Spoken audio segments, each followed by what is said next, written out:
Well, good morning, friends. It's Monday, November 9th. Short pants, short sleeve shirt, beautiful day. And we had a beautiful day for a youth group hike yesterday at Fisher's Park. It was awesome. Pastor Kathy and I are co-pastors here at Christ Covenant Church, and we're glad you're joining us for our first devotional of the week. It's Monday morning. This one comes actually from Norway. On Facebook, Covenant Pastor translated a little thing from the Oslo Mission Church, a pastor there, the Bethlehem Church, which is a cousin of ours, of course, the Mission Church in Oslo, Norway. And he says, and you've seen similar things like this before as well.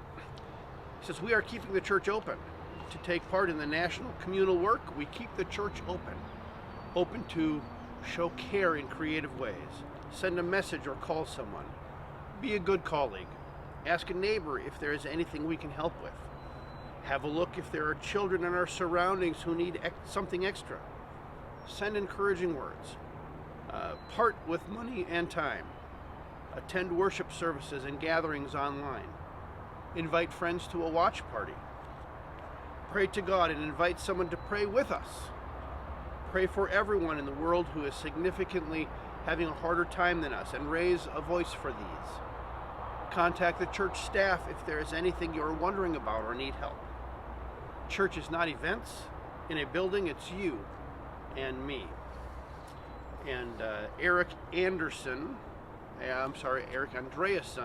who is the pastor at the Oslo Mission Church, Oslo Missionskirke, tells this friend of ours the first line uses a uniquely Norwegian word when they're talking about kind of that communal work. And that word is dugnad. Dugnad. He says it is perhaps one of the most unique Norwegian words. It's an old tradition. The term comes from the Old Norse dugnor, which means help or support. But it was during the 17th century that it became an organized form of work. Norway's encyclopedia Stora Norska Lexikon defines dugnad as frivillig ubetalt arbets som blir gjort I ein fellesskap.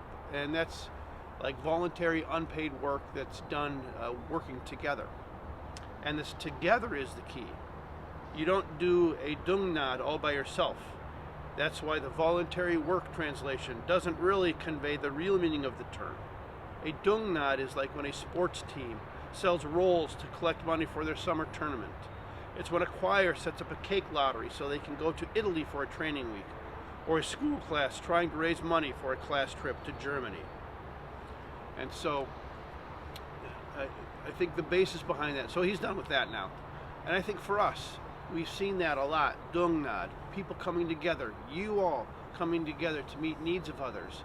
Visitation team, building and grounds, safety, health, and wellness. So many of you in other ways, calling, paying attention to, delivering food for people.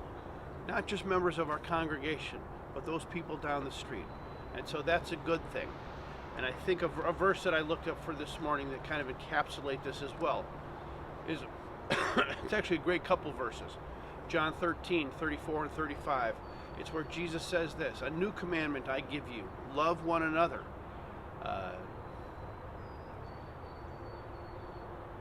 He goes on and says, this is how people will know that you are my disciples if you love one another.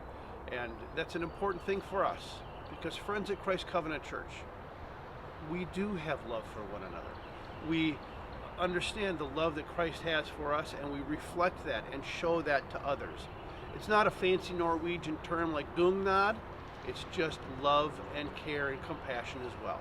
And so I hope that today you will show love, not just today, love, care, compassion, dugnad for all of those around you.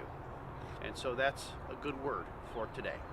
A couple things for this week. Hey, it's a beautiful day again. Get out, get some fresh air. A couple things for today. Remember, our annual meeting is this coming Sunday.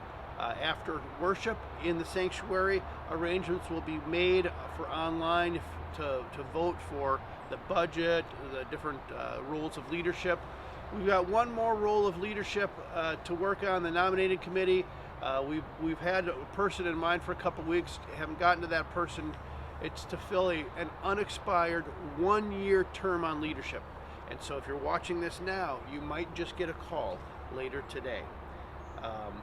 Today as well and tomorrow, this is the day that it's traditionally this week where the East Coast Conference Ministerial Association has its pastors retreat up at our beautiful camp of the East Coast Conference, Pilgrim Pines Conference Center up in West Swansea, New Hampshire. Well, today Pastor Kathy and I and tomorrow we're going to be setting up some of our resources and our time for a virtual pastors retreat that our ministerial association is sponsoring, so we might be a little bit less available for some of the other things that we might usually do. As well, Wednesday, 4 o'clock, we've got a youth group via Zoom. Friday, Biff. And also on Sunday, we have confirmation again from 4 o'clock to 6 o'clock. And be there or be square. Remember, you're memorizing. This is homework, folks. You got to get at least two worship notes in, and memorizing John 3:16 and 17 for that. You do homework for school, we've got homework for confirmation too. Hey friends, have a great day and be a blessing. Be blessed. Do that word dugnad for someone today. That Norwegian word dugnad. Have a great day.